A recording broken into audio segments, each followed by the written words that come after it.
Bella a tutti raga, qui è Miro ed eccoci qua nel video post partita di Cagliari-Napoli. Lo sto registrando poco dopo che Insigne ha segnato rigore. Io sinceramente non mi sento di dire tantissimo su questa partita. Quello che vorrei dire, per esempio, l'ho scritto sotto il post del primo tempo del Cagliari su Instagram. Ho detto carina l'idea dei manichini in campo, però nel secondo tempo potrebbero gentilmente scendere i giocatori in campo, così. Che c'è da dire? Io già vedendo la formazione avevo un po'...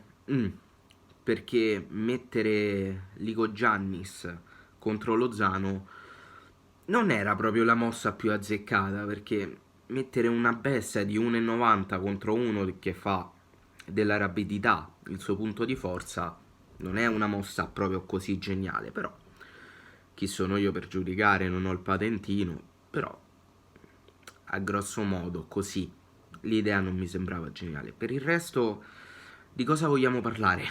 Partita non c'è stata, pure il gol di João Pedro, cioè parliamoci chiaro.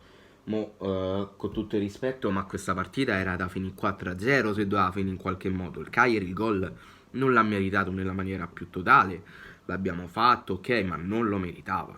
Partita veramente orribile. Secondo me la partita contro il Benevento sarà per Di Francesco da dentro o fuori. Secondo me sarà così. Staremo a vedere perché io ripeto, sono totalmente dal lato di Di Francesco, ma ripeto, anche le uniche cose buone che ha portato, ovvero la mentalità e il gioco, nelle ultime partite sono totalmente scomparsi.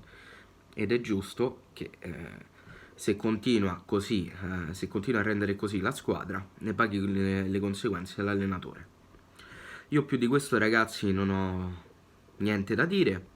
Fatemi sapere qua sotto nei commenti cosa ne pensate. E detto questo noi ci becchiamo in un prossimo video. Bella.